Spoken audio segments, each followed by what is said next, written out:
I'm Jen Taylor Skinner, and this is the Electorette. On this episode, I talk with Rhiana Gunn-Wright about the Green New Deal. Isn't that nice? Today's guest, Rhiana Gunn-Wright, is the policy director of the progressive think tank New Consensus, and she's also one of the architects behind the Green New Deal. Addressing climate change is an enormous political challenge, but most of the conversations we have around addressing it, at least in a political context, I think they've been a bit reductive or oversimplified, especially conversations specifically around the Green New Deal. But I think my conversation with Rhiana Gunn-Wright is a departure from that. I'd gone into this conversation with a plan to ask all of these in-depth questions about climate change and the Green New Deal, and to have this really analytical and political discussion. And we did have that conversation, but it didn't quite go as I'd planned. And I mean that in a good way. So first off, let me say that Rhiana is one of those people who's thinking 20 steps ahead, while you're still on step one. And trust me, that is the kind of thinker that you want hammering out a climate change resolution. So instead of talking about this on this really high level, we talked about things like what the Green New Deal would mean in the context of our own lives, or in the context of marginalized communities, and also how our entire economic and cultural framework would shift if this problem were solved in the right way. Rhiana shifted my thinking to places that I hadn't considered before in relation to climate change and social justice. I learned a lot. So without further ado, here is my conversation with Rhiana Gunn-Wright. Rhiana Gunn-Wright, welcome to the podcast. Oh, thank you. I'm so excited to be here.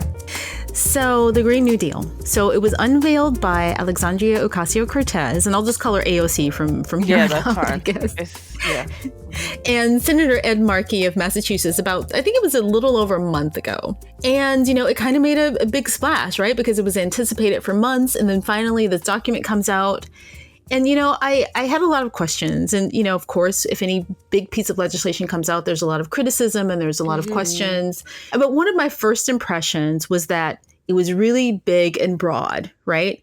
But at the same time, it seemed, and I'm going to avoid using the word ambitious because I don't like the fact that the word ambitious, well, it was used as a criticism, which I don't understand. Yeah. But anyway, I felt originally that it was skeletal in a way. Do you know what I mean? Yeah.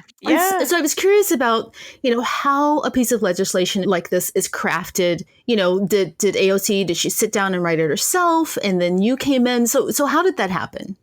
So this is really interesting because what I'm going to describe is somewhat similar to how a lot of legislation gets drafted, and also not similar, like very different from how a lot of legislation gets drafted. But I think what might be helpful is a little bit of conversation about how legislation generally gets created, because I think it's different than people imagine it is. But is that okay, or will that be like a bit too reductive? Maybe people already know. I'm asking you because I don't know, because I was wondering when I saw it, I thought, who wrote this? Yeah. So legislation, very few to know real representatives write their own legislation. That's not to say those who do are not real, but in the sense that basically no one does, because they have a lot more work to do. And so most legislation is drafted by staff. Now that can be legislative staff, that can be chiefs of staff. It's really up to an office.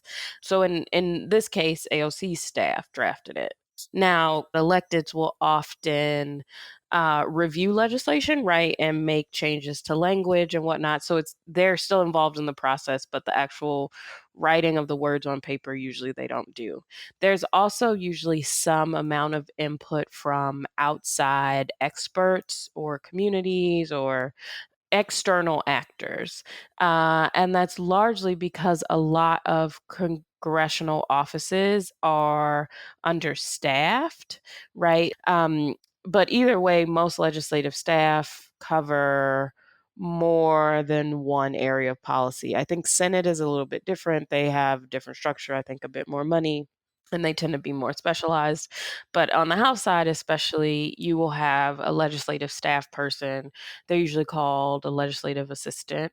They can cover 6 issue areas, 4 to 6. So they're moving a lot. And so a lot of the in-depth research that you would need to do, they don't always have time to do. So that's where think tanks come in.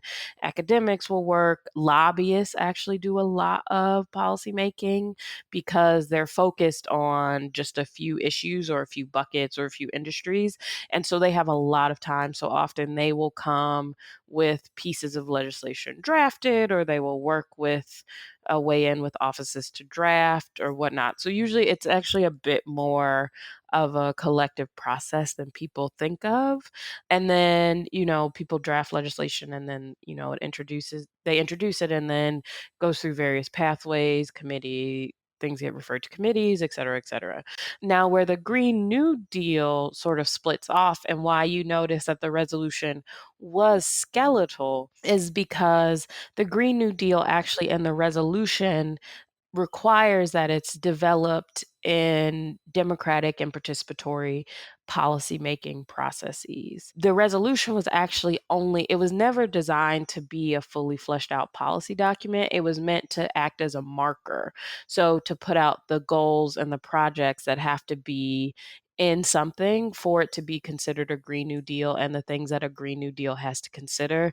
And it also talks quite a bit about how the Green New Deal has to approach problems, which is, policy solutions have to help create jobs. Those jobs have to be high quality. They have to, have access to collective bargaining and to a living wage. Those jobs have to, invest in disinvested those policies, the programs attached to a Green New Deal have to invest in disinvested areas, right? And in frontline communities and et cetera. How that differs is that a lot of policy doesn't stop at that marker phase. So within offices and whatever coalition they have, they'll be sort of figuring out those goals. And then with that same coalition, they will figure out whatever policies are in there, whatever policy language, and then it goes out. And there is sometimes consultation with community members, and offices do often try to do that, but usually it's after policy has already been drafted. So the language has already been drafted. And then they're running it by community members to say, does this work? Does this not? And getting feedback like that. And so the Green New Deal departs from that because it basically says, here are the goals, right? And now with those goals and this approach and these projects in mind, let's actually open up a space at the very beginning of the process and continue it throughout that keeps communities involved, frontline communities involved, activists, really creates a very open space so that people, very different actors, labor, environmental justice activists, environmental activists, right? Business folks, all of the elements of society, right, that have to participate in this transition, which is all of them, essentially can weigh in on the crafting of this plan and sort of come to consensus around policies together. That is a lot of the work at New Consensus that we do, which is figuring out how do we bring those voices in? How do we treat them as experts? Let's try to have these debates together and figure out if we can design out a solution that makes sense for first frontline communities and then everyone else, who's involved. So that's why it's a little bit different. So a lot of policy you see, you don't have that sort of holding space open moment. You go straight to policy solutions. And once you have those, you introduce it to the world and you are having a conversation about those. But the Green New Deal wanted to instead have conversations around the goals and the projects and the aims, and then work together with a large collective, as broad a collective as possible, to figure out what are the policies within that. Right, right. And that actually clears up a lot of questions for me because I think it does, because I think, one of the early criticisms was that, this is an unserious piece of legislation, right? And it's too broad and there aren't many details. And so I think that what I saw happening in this space, and I'm not going to talk about the conservative criticism because I don't think there's really any point in addressing that because, Yeah. speaking of not being serious, they don't even think this is a problem. So I'm just talking specifically on the left because that's Right. where we need to solve this problem, right? So I think that a lot of the criticism earlier was this confusion around, is this a serious document? And if so, why isn't there more detail? And you've just explained that. Because when I looked at it, I thought these are goals. This isn't a policy.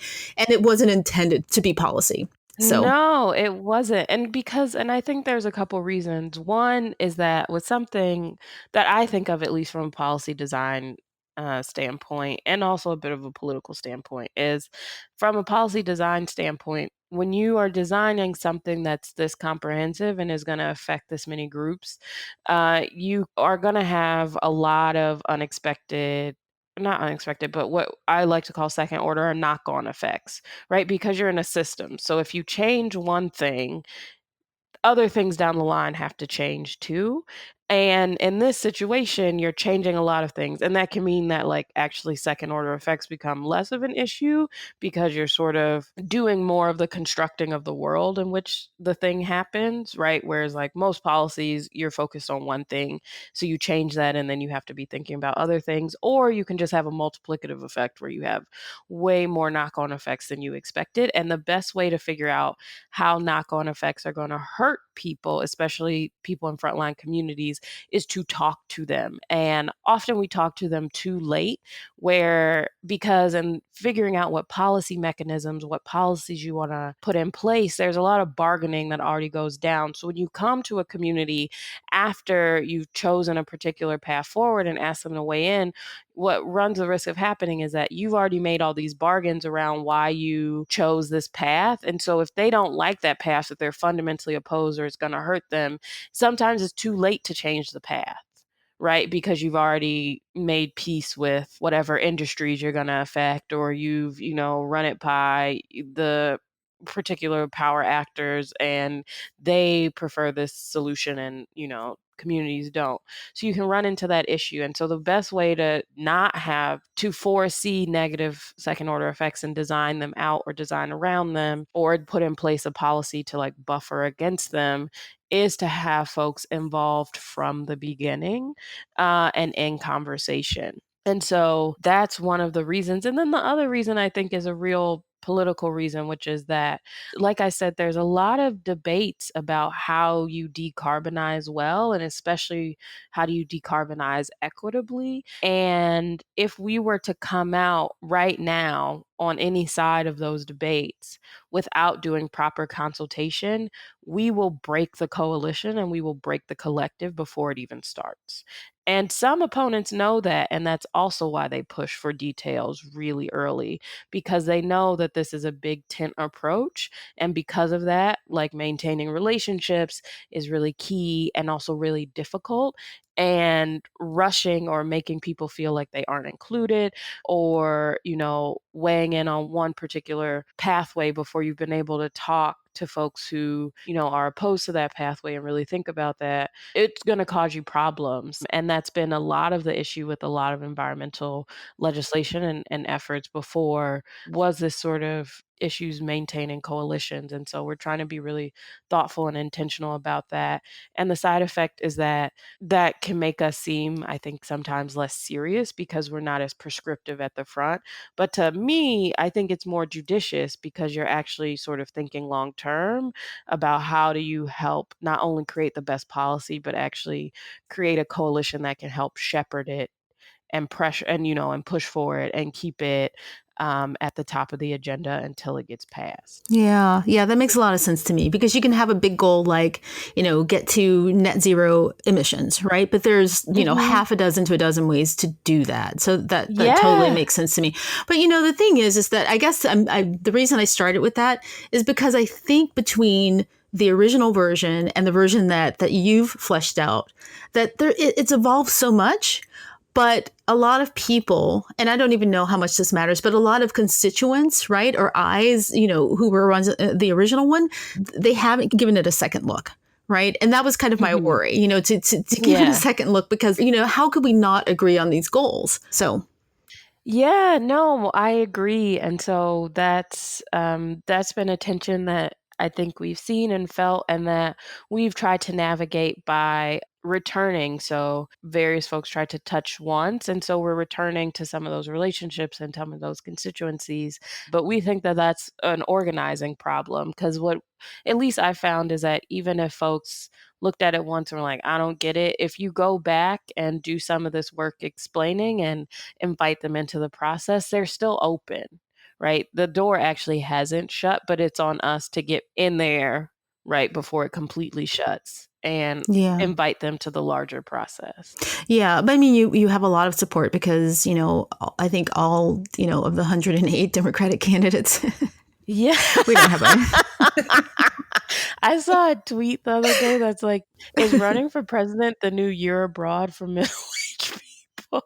I And I was like, know. I don't know, honestly. But Yeah. honestly, I'm a big fan Sorry, of go on. primaries, so I actually kind of like it.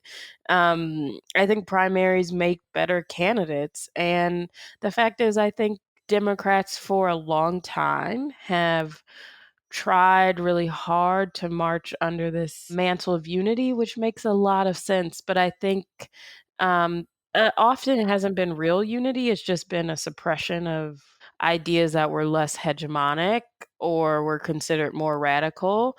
But, ideas and criticisms that were still very valid and needed to be addressed. And I'm really excited because for such a wide primary field, because I think it actually opens up that space for us to try to get to real peace, right? In the sense that it's not based on all appearing to march in the same direction, but we're actually hashing out, having conversations about these ideas and really figuring out what is the direction that most people want to go, right? Like what ideas actually have legs and legs outside of Washington. Because I think there's also different calculus for what has legs on the Capitol, like in the Capitol among folks who've been there for a really long time, because it can be a super insular place, and what has legs for the actual electorate and what do people actually want. And so I'm really excited because I think, was it MLK? I forget, there he makes a distinction between, it's not real peace, but he talks about peace that's actually built upon real understanding and an engagement of difference, and of a piece that's fake, in which everyone is just pretending to go along in order not to get censored. And how the latter is actually not useful. It's just another tool of oppression. Right, right. That's a good point. Good comparison. But they've all signed on. They've either expressed some support Yeah. or they've, come out and formally endorsed it, which I think is, I think that's remarkable. But in a sense, it's not really remarkable because, Obama did something very similar with the stimulus package, which is often overlooked. And a lot of people don't know this. Oh, yeah. Yeah, he did something very similar. So it's not really that kind of, Yeah. outside of the box. So during the similar, No. yeah, it's not. I mean, so do you know about this? Yeah, a little bit, but I mean, a lot of our investment in renewables and clean tech, that comes directly out of the stimulus package, right? Like that was our last big infusion into clean tech from a federal level, as far as I know. I could be wrong. And then also when you drill down to what the Green New Deal actually is, it's just in so many ways just good old fashioned industrial policy. Yeah. Right, it's just good old fashioned, let's invest in infrastructure, let's invest in needed or nascent industries and technologies. Let's build a well-educated workforce with access to training that is flexible and mobile, and not flexible because their jobs are precarious and they have no benefits, right? And they're full-time freelancers, but flexible in the sense that there's an actual safety net, right? Health insurance is not tied to employment, right?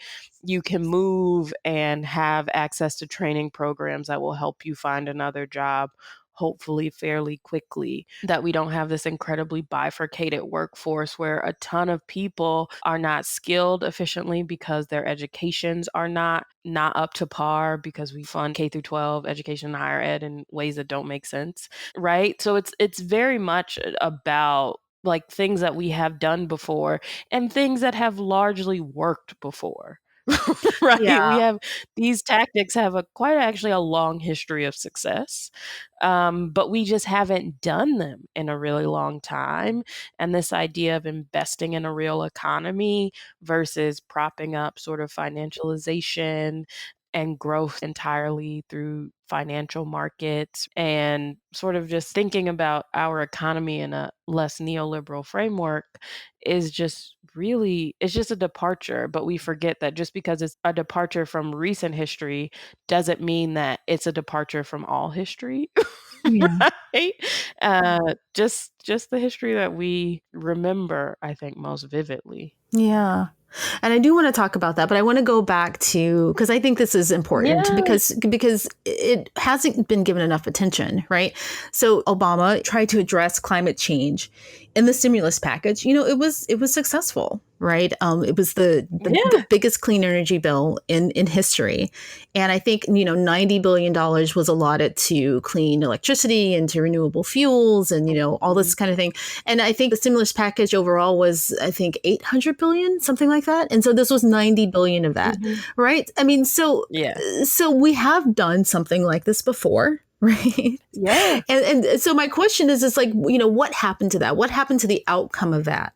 And in comparison, the Green New Deal, how does that compare to the package within the stimulus? Right. So the Green New Deal is much larger and a much more coordinated mobilization, if that makes sense. So a lot of the investment pieces could look similar to the stimulus package, but it's also wrapped up in like infrastructure improvements and an attention to public employment, right? And I think a focus on equity. I think it's a bit larger than the stimulus, in which the stimulus package, in lots of senses, but they mirror one another in the sense of recognizing not only one investing in clean tech and clean industries and recognizing that those are going to be incredibly crucial not only in the global economy but just in the next iteration of the US economy, because the fact is, like, beyond being incredibly detrimental to the health of our planet, possibly destroying the foundations of civilization down the line, fossil fuels are just economically, just purely in a market sense, not really very viable anymore. The price of renewables is dropping, batteries are getting better all the time, coal-fired power, we're at the point where renewables are, in lots of parts of the country, cheaper than the operating costs of fossil fuel plants. So shutting down a coal plant and building entirely renewable portfolio is cheaper than keeping those coal plants running, right? So the fact is just like the markets are changing. Fossil fuels will be getting outmoded. And I think the Green New Deal recognizes that and takes it seriously in a way that the stimulus package also did. And I'll be honest, like a lot of things that we're proposing in the Green New Deal would not be possible had the stimulus package not happened, right? Because those investments in solar meant that we're far enough with solar, right? Those investments in batteries help bring down the cost curve, right? All of these things that are making a Green New Deal possible and feasible in a way that it wouldn't have been 10 years ago. The majority of that, I would probably say 80 to 90, possibly very close to 100, but at least 80% is due to the stimulus package.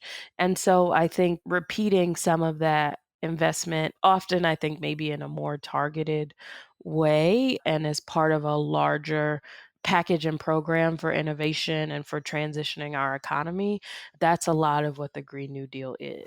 Right. Actually, that's interesting. So, because Al Gore mentioned something, Al Gore mentioned something recently about the cost of renewable energy and how it was, plummeting so quickly that Yeah. we were going to meet the goals of the Paris Climate Agreement despite not being in that. Is that still true? Yeah, I could totally see that happen. Now, I think with the Paris Agreement, the thing that those agreements bring, I mean, they have multiple benefits, but a really key one is essentially making a commitment and then that's sending a signal to industries and, to the country and to, reps that this is a problem that we take seriously and we are joining the global community and fighting it. So I think that is useful, and the price of renewables is dropping. And I mean, businesses, utilities, like states, cities are committing to moving. And so I think that that's another big factor. It's the prices coming down, which enable these commitments, but also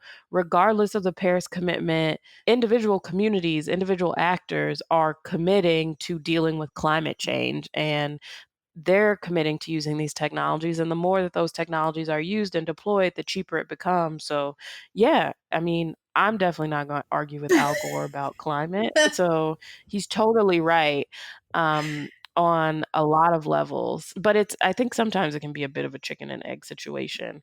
But we definitely couldn't pursue such a quick, like a 10-year time frame, had renewables not gotten as cheap as they are, or batteries. Some figures project that the EVs will be like 70% of the market in 5 years. Wow.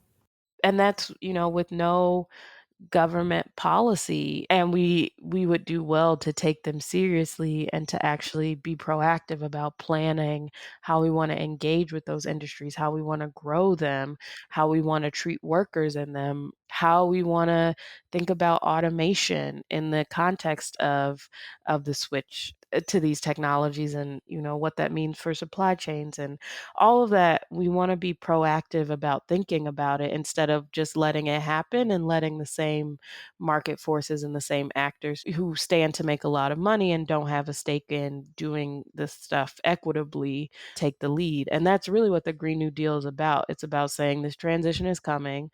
Let's take it seriously. Let's do some real thinking about how we want it to happen, how we want the outcomes to be, how we want to protect people through it, how we want to help them transition, how we want to use it to rebuild communities. Let's do that instead of letting it just happen to us. Right. So in case someone's listening and they don't know what EV stands for, it stands for electric vehicles. Electric vehicles. Yeah. Sorry. I now, since I work on a lot, I use all these terms. I'm like EJ, and people are like, what?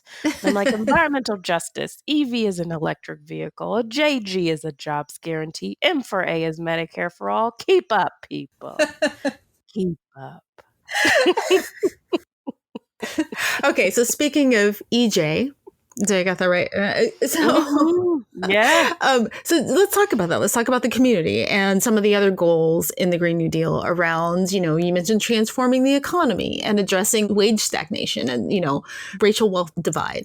Why do those have to be conflated in this resolution? Why do we have to keep equity at the center in communities? Well, no, come on. Okay. No, I'm sorry. I didn't mean that. I didn't mean it in that sounded so shady.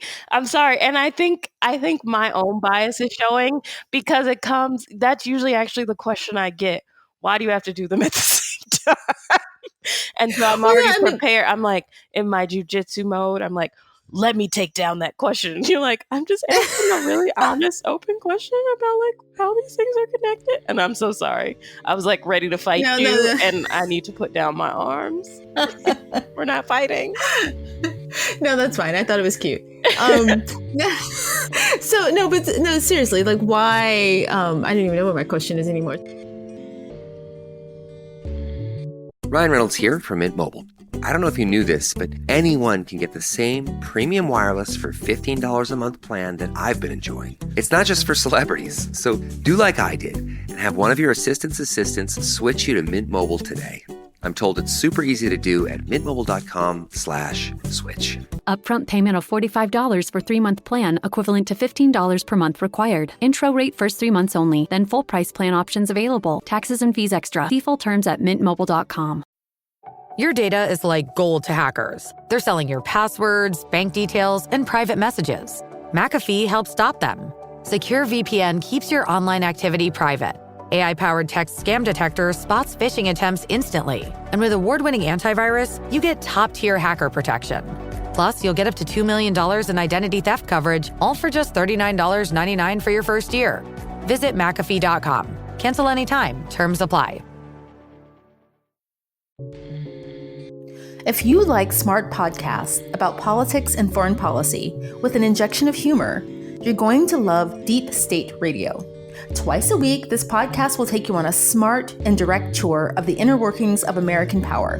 Hosted by noted author and commentator David Rothkopf, Deep State features regular guests like Rosa Brooks of Georgetown Law School or Corey Shockey, who's the Deputy Director General of the International Institute for Strategic Studies. Deep State Radio features a regular rotation of guest experts from legal, national security, and foreign policy communities who provide an insider perspective that you can't find anywhere else. So subscribe to Deep State Radio wherever you get your podcasts or visit thedsrnetwork.com for more information about becoming a member.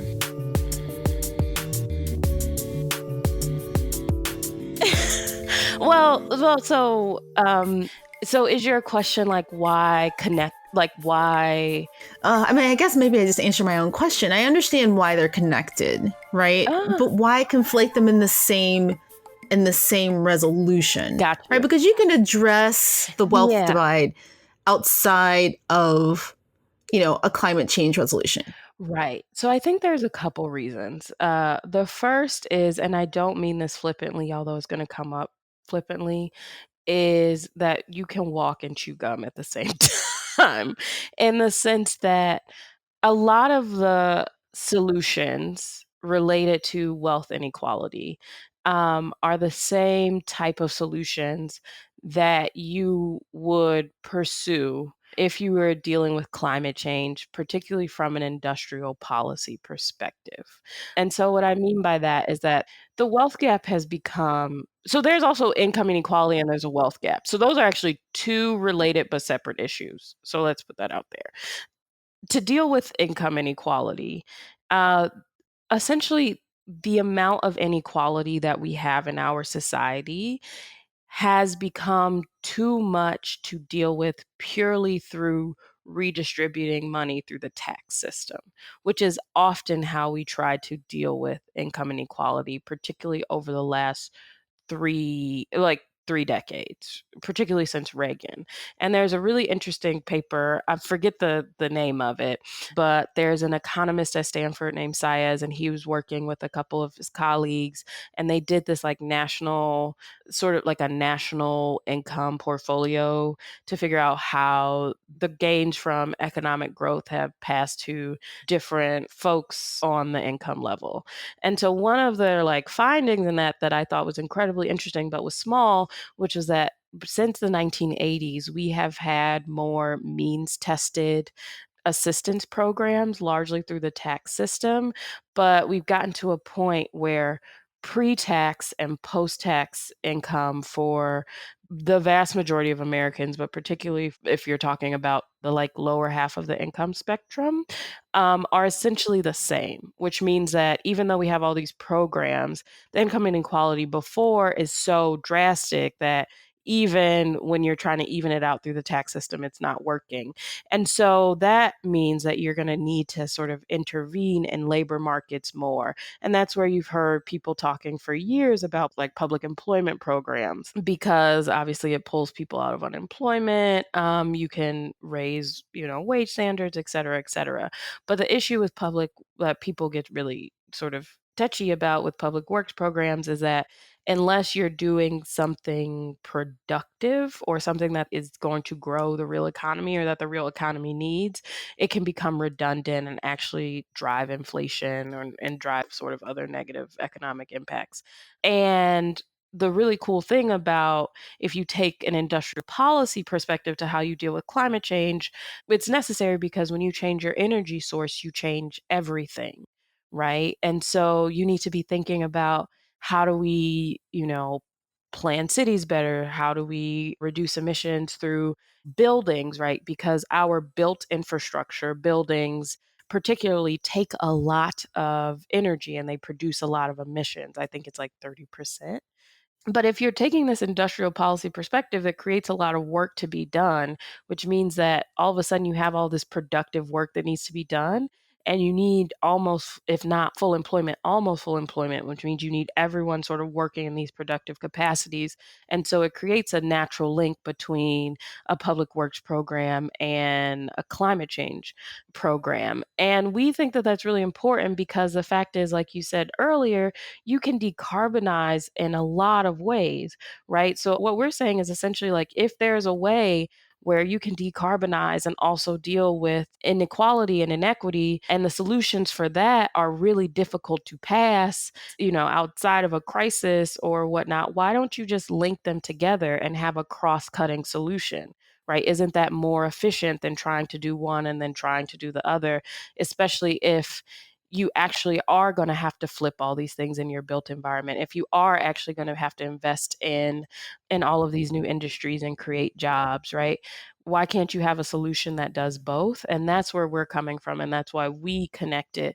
And then there's also just the bare facts of like why inequity is connected to climate change. We know there's an increasing amount of evidence that says, particularly in rich countries, the more income inequality you have, the more emissions you have. And there's like arguments about the mechanisms, like why that happens, but it's a fact that it happens, right? And so if we're trying to fix climate change and we're not dealing with inequality in income and wealth, then you're kind of shooting yourself in the foot. And then the other thing is just from a purely, I think, at least from my view, it makes a lot of sense for a lot of reasons. But if you're only even thinking about it from a justice perspective, the same people who are most likely to be left out of a transition to a green economy because of skills or, discrimination, right, are the same people who are most at risk of dying or being just negatively impacted by the most severe effects of climate change, by the weather effects. And these are also the same people who have been losing their lives and their bodies to fossil fuel pollution, right? 70% of African Americans live within 30 miles of a coal-fired power plant. And then we wonder why Black kids are 3 times more likely to have asthma and are more likely to die from asthma. I think something like 80% or more of Latinos live in areas with air quality violations, right? These are people who are getting cancer, who are having heart attacks, who are having asthma attacks because of our reliance on fossil fuels. So to ask them to also pay the price for a transition to a green economy and possibly to an economy that, again, has goods and services that they cannot access because of where they are in the economy and the kind of work that is available to them, how is that fair? How is that just? And how is that at all in keeping with any of the principles that we espouse to have in America? Yeah, that makes sense. So what is the question that you normally get that you that I that reacted to? So yeah, yeah. it's the same question, I think, but it often comes from a different place. At least it feels like to me. So it's less like, let me hear your logic for connecting this. And it starts from a place of, why would you connect this? Won't this make it harder to pass? Right. So there's a certain, a certain like assumption that this was a dumb decision or a questionable one instead of wondering Right. what the logic is. And I also think that, I mean, you're a woman of color too, if I'm correct. Yes. Yes, I'm a I am Black correct. woman. I Yeah. mean, I mean, I saw your picture, but I'm not trying to make no assumptions, girl. I want you to identify yourself and how you identify. Um, but like as a Black woman, I think it's also, I often get those questions from white folks, particularly white men. And it's difficult for me, I think, because I don't think there's always a recognition of the promise of equity coming later that I have lived through in my family and like my ancestors have lived through, and how often that promise has come up broken Yes. and not fulfilled. And so when you ask me like, well, can't we do equity later?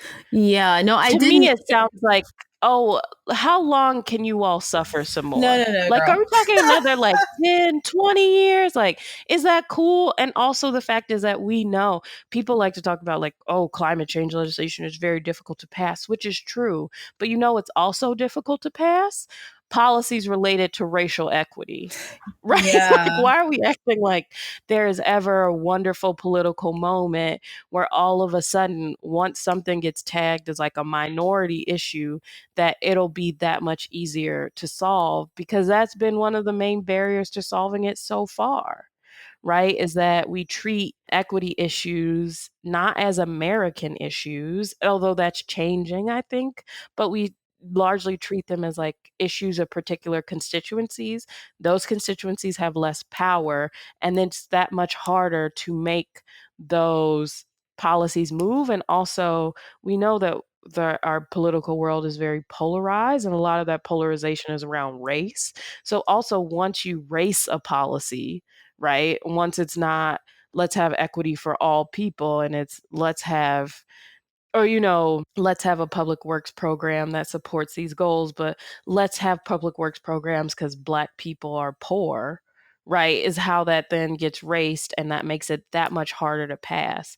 And, I'm not for just like making policies universal just so they're easier to pass. I'm not saying that. I'm just saying, like, let's be real about the fact that like equity policy is never easy to pass. We don't have a great history of it in this country. So the idea that you can just roll up to me and be like, oh, but we're all going to die, we're all going to die.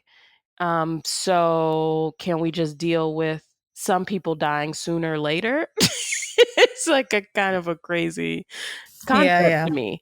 And so I think that's why I react. And I think often, folks just don't recognize that there is a lot of history on the other side of the equation, and that I grew up in that history. I live that history. I come from a family of agricultural and domestic workers down south, right? When you're talking about them not being included in Social Security for 15 years, how much wealth was that they lost, right? Like, what would my life have looked like? Yeah, me too. Yeah, exactly. And so I think people don't recognize that when you're saying let's deal with it later, that you're really saying like, it's not just a number of years until that group gets that, right, that they are owed. And it's not just a certain number of years until people get their just due. These are repercussions that get felt for generations, right? Like, wealth compounds. Every year that someone is left out of a policy that helps them make more money or gain more wealth, that compounds. That's money that they're losing, that they're spending elsewhere, that they can't save, right? That they can't accrue interest on, that they can't pass down to their descendants. And that's a decision that those descendants then have to make later on in their lives about how they want to live, what path they want to pursue, right? I always tell people, like, if I had been a bomb sculptor, I don't think I would have been a sculptor. I had bills, like, big ups to all the people of color who go into artistic paths and don't have a safety net. But like, for me, that didn't ever feel like an option. And so I'm living in a world where, like, I want that to be an option for my kids, right? If you are the next Basquiat, like, I want to be able to support you. I want you to be able to make those choices. Even like looking at the neighborhood that I'm from, there were so many kids who were just as smart as me who didn't, because my mom went to college, right? And because, I got some luck in life, like, didn't have that. And the fact is that, like, we should not be essentially creating hunger games for all of these populations in order to make it. And I don't think that folks always connect a delay, because for them it's just years. For me, it's generations. Right. So Right. I You're so always- brilliant. Oh, thanks. Well, I think it's not always calibrated, so I try to give benefit of the doubt, but I know it hurts me in my heart when people ask me that. I get it and I have to answer it, but it hurts to just wonder, like, how many years is enough for you? Like, when will it be a good time? Because the fact is, yes, climate change will kill us all, but it's going to kill some of us first. So, Right? yeah. Like, it will kill some people first. And those people are going to be vulnerable population. So wait, you were a sculptor? What? No, I said if I wasn't. I don't have any artistic talent, so thank God. Like, I Never don't mind. have any, Sorry. so I didn't Okay. have any to invest in. I I got mean, it. at most, like, I write, but what if I had been? It would have been a Yeah. great source of pain in my life, right? Like, I mean, and I say that jokingly, but, like, I wanted to be a journalist, and beyond the fact that, like, I'm terrible when people, like, turn down interviews, I'm like, "Well, I didn't wanna talk to you either, fine. We're done here." Which makes me not a very good journalist. It was also, like, a lot of the work was unpaid internships, and I couldn't do that. Yeah. Or, you have to spend a ton of time at the college paper, but, like, I had a scholarship that I had to keep a certain GPA to keep. And so I was very nervous about taking those sorts of opportunities or committing to those things because I couldn't lose that money. Or I knew that I was gonna have to present a particular way if I wanted to go to grad school or have high grades, right? And I don't think people recognize the way that that shapes your world and how you move in it, Yeah. um, and the decisions that you make. Yeah. We could talk about that forever. I have thoughts. I know. Yeah. But what else do you wanna talk about? Yeah, yeah.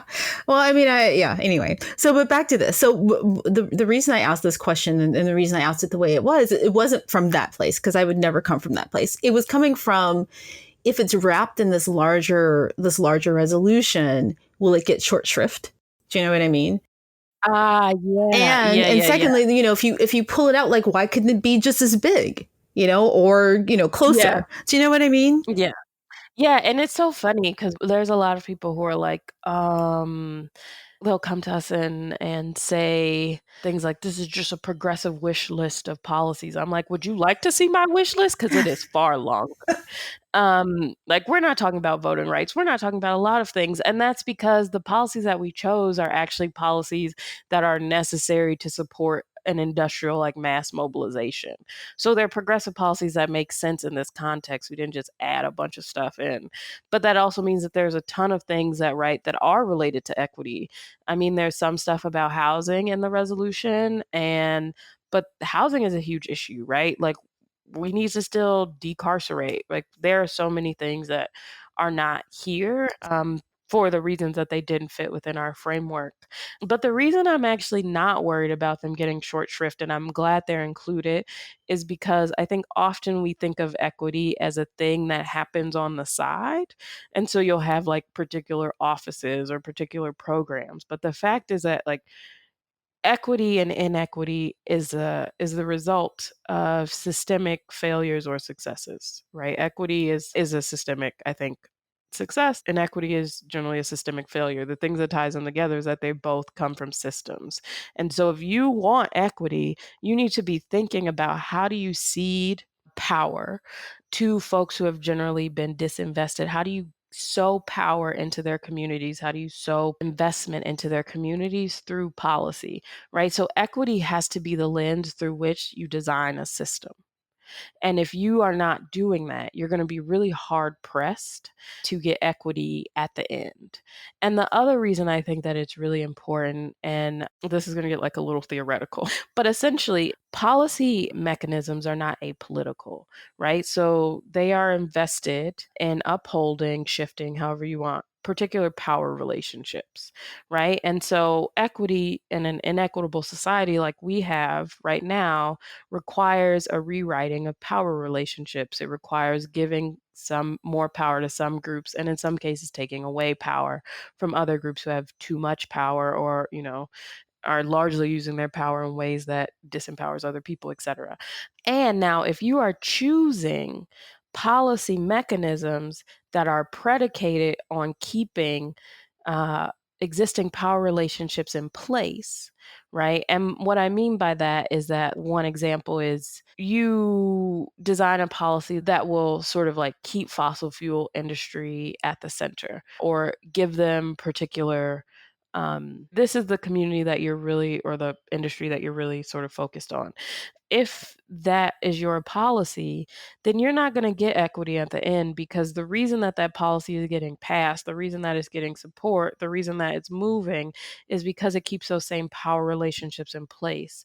So if that is your mode, you're not going to get a different outcome, right? So if your method doesn't match your outcome, then they're going to be at odds. And so when you put equity at the center, it also shapes what tools and what mechanisms are on the table, how you will design those mechanisms, and ultimately like what you can use, what's in your toolbox to create the future that you want. And I think that's why it's really important to keep it at the center, because it changes not only how you approach the question, but what solutions you sort of keep in play. Does that make sense? Yeah, that does make sense. And I'm assuming that has been the issue with some of the other proposals that's been put forth, right? Yeah, so I think it's the equity. If you read the Feinstein resolution, which has, a lot of good things in it, none of it really talks about equity or renegotiating these power relationships, which is also really wild to me because deep decarbonization, like on the level that we need to do it in order to, climate change, we just figure out that the Arctic will warm regardless. But if you were to like mitigate the worst effects of climate change and really be aggressive, that deep decarbonization is going to, like I said, changing your energy source changes everything. It's going to change drastically the economy, and it's going to transform the economy. And that transformation is going to touch a lot of people. And so if you aren't thinking about how to protect, if you are silent about how to protect people through that economic transition, what you're essentially saying is, I'm just going to leave it up to the market.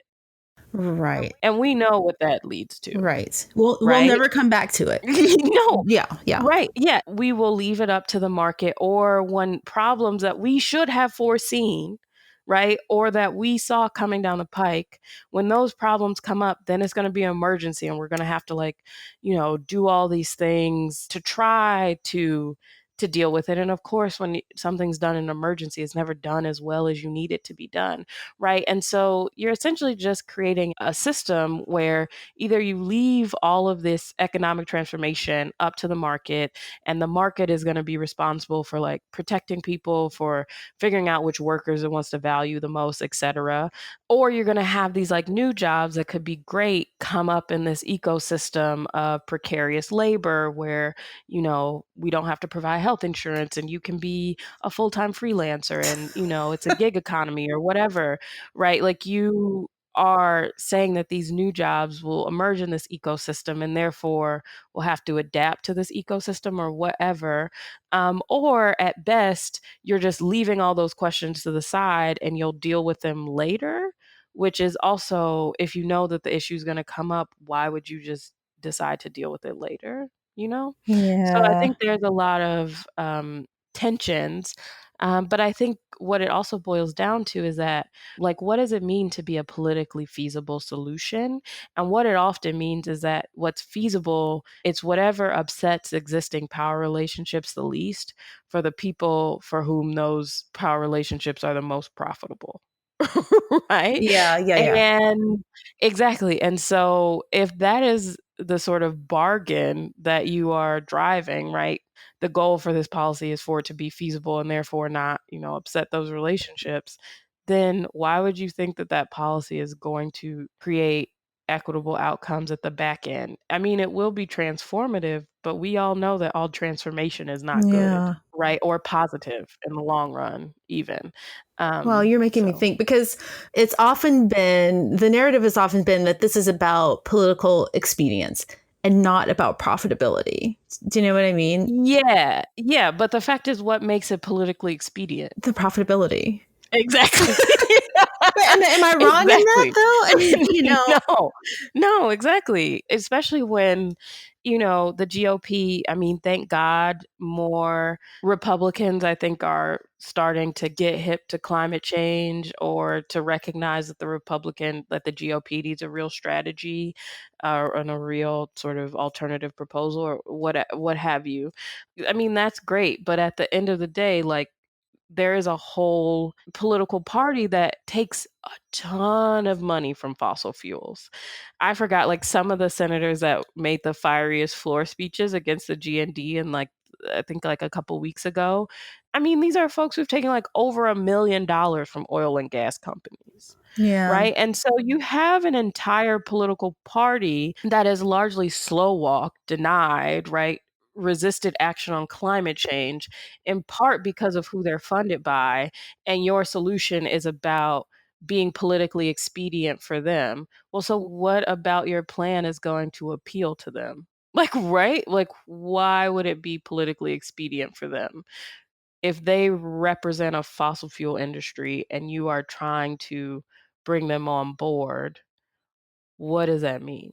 Yeah. That makes total sense. Yeah. I mean, I have so many questions. I could just talk to you forever because I'm thinking like, if you're not being judgmental about the greed Yeah. thing, those same people who are getting money from these industries, like the oil industry, the people who are getting these big checks, they could shift their focus and they could get wealthy from these new sources of energy, right? Or, like say the EV industry and, we'd be back in the same place. And I think it's this thing where it's like, it's not to say no one can profit, no one can make money, right? A lot of like, we talk about World War II and as a model for mass economic mobilization in the US. And a lot of people made money through that, right? A lot of private companies made a lot of money from that. And I'm not saying that that's a goal, but I'm saying that industry does have to be involved in this. The market is a part of this. And so the question is really, how do we want to shape the market? How do we want markets? How can they drive the changes that we need them to make, right? And how do we want to involve private capital and where and on what terms, right? These are questions that we are dealing with in the Green New Deal and that we have to confront. I mean, a partnership between them and investing in industry, like the goal is for some industries and like some folks, to profit. But the fact is we want them to profit from behaviors that we need them to make. And we want so much of that profit to go to workers, right? We want a situation where all profit doesn't accrue just to capital and none of it ever makes it to labor. Somebody's going to make money. The question is how much, where, and how much is going to workers, right? And are we fairly compensating and are we making our society more equitable? It's going to come across as me standing for greed. Like No. I think it's real. It's, greed is bad, but the fact is like there's money to be made and some people will make money. Yeah. And that's not inherently a bad thing. The question is how much wealth are they accumulating? How much are they returning to society? How much are workers making? Because what we've seen now is largely like, if you want to put it the most harshly, theft. Right? We've seen companies like bottom lines grow and wages are stagnant. Why? How? It's not because you're not making money.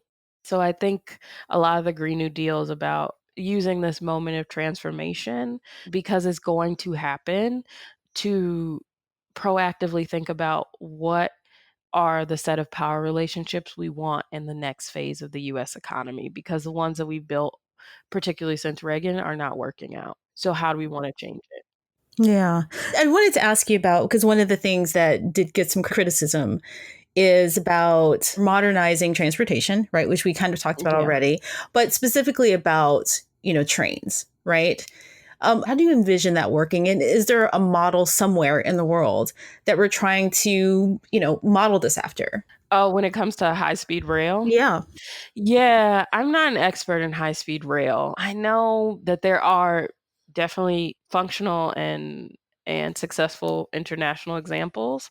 I think for high-speed rail, and just investing in public transit more generally is that we understand that, all of the cars can be electric vehicles, and that is wonderful. I mean, especially if EVs are paired to clean electricity, right, generated by clean and renewable sources, then that's awesome, and it greatly reduces emissions. But part of reducing emissions is also about consumption and consumption practices, which include, how many miles we travel, et cetera. And also, how do you plan sort of denser hubs, right? There's a lot of interest in that because, denser communities, more walkable communities, communities with more public transit options also will reduce emissions. And so I think high-speed rail is part of a larger just attention to public transit options, with a recognition that if we are going to be asking people to change consumption practices, particularly in relation to transit, we have to give them reliable, viable alternatives. Yeah. So upgrading the buildings, how do we, because I think the line is that we want to upgrade all existing buildings, right? And, what does that look like? How do we do that? So the buildings was actually one of my favorite projects because there are so many ways you could structure it, and I've learned more about it all the time.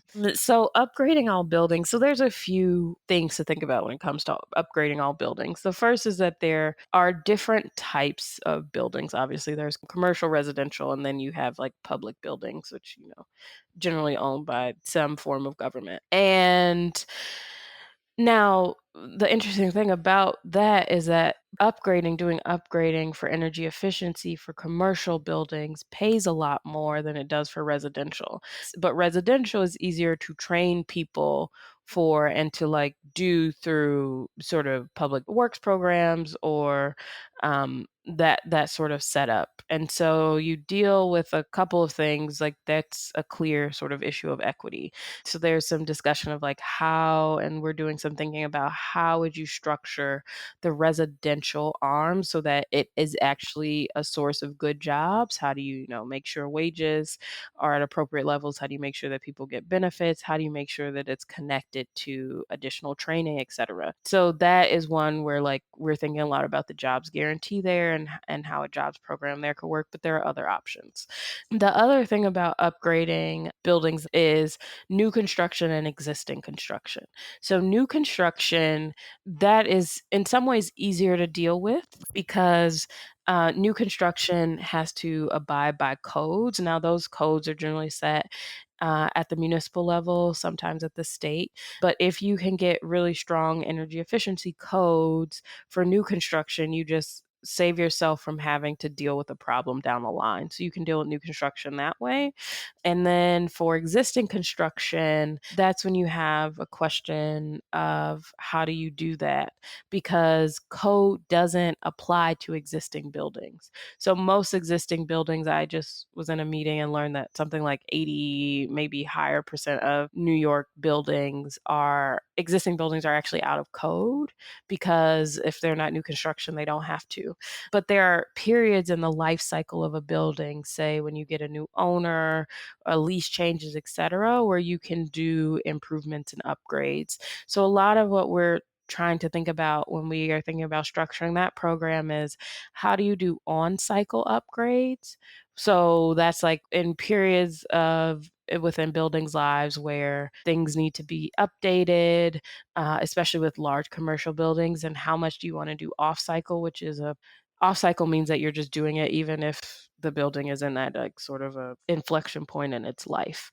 So that was a very long way of saying like we're the basic skeletal structure that's possible, but there are a lot of questions. And the crazy thing about the GND is like that was one program and we have to do that 14 more times. Yeah. Actually, I think that, although you said it's a really long answer, I think that kind of sums up the debate and the conversations around this whole thing is because people want to talk about it on a much simpler level than it warrants, right? It's so multifaceted and so complex, right?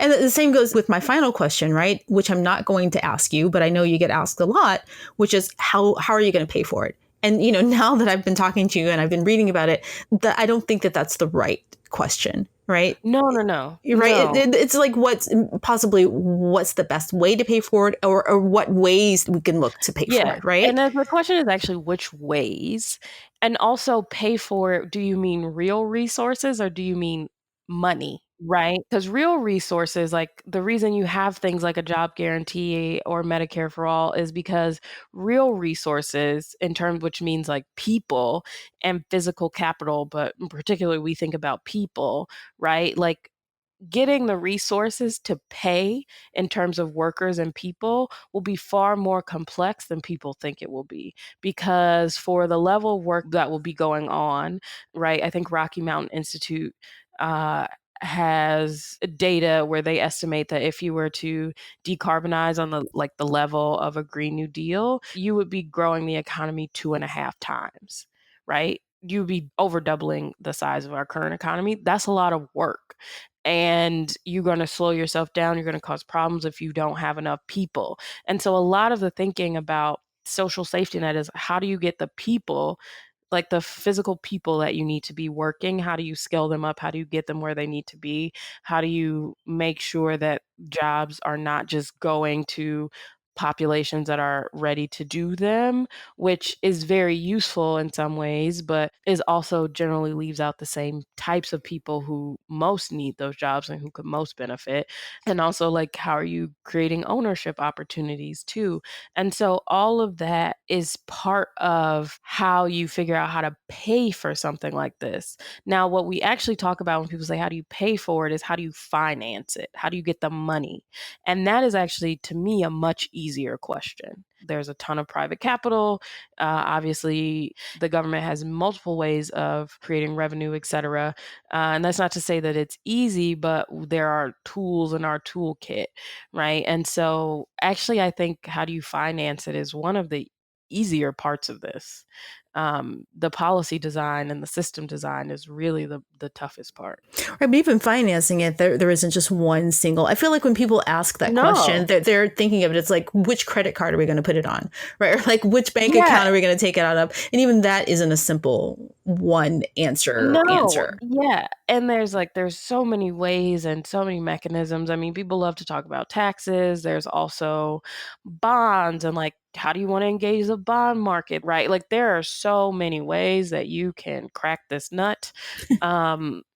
And a lot of them it's not even, like you said, choosing one. It's really, how do you assemble a package that makes sense? Well, Rhiana, thank you so much for talking to me. I have a lot to think about. Oh, I'm sorry. And also, like, I tend to answer in very long ways, and so it's not your fault. I'm trying to modulate it, but I just get so excited to talk to people about it, and I think it's so important, and I think it's so important to be having these conversations in a way that lets people ask questions and engage. And so I get very carried away too, because I'm also in the midst of thinking about all of these things, because they're open questions, so many of them. And so it's, I think, a little bit less like someone who's like, this is a problem that's settled, and they're like, here's my 3-sentence answer. I'm like, actually, you asked me about something that I think about all the time, and let me talk to you about it, and maybe I'll figure it out too. I think that's good. No, I think that's really good. And the thing is, I just wish, I just wish more people were like that, right? Because we instead of having this kind of like flat, overly simplistic conversation about this, it would be nuanced and it would have the depth that this problem requires. We just don't have it. So I guess I'm very glad that you are behind this. Oh, thank you. Right? Yeah. So I just want to thank you for taking this on and for doing the hard work. I really appreciate you. If you enjoyed this episode and you'd like to help spread the word about the Electorette, please leave us a 5-star review and ask your friends to subscribe. Please also support the Electorette by following us on Facebook, Instagram, and Twitter, and that's @Electorette. And if you'd like to further support the Electorette, please visit us at patreon.com/Electorette. Thank you again for listening, and until next time, keep up the good fight.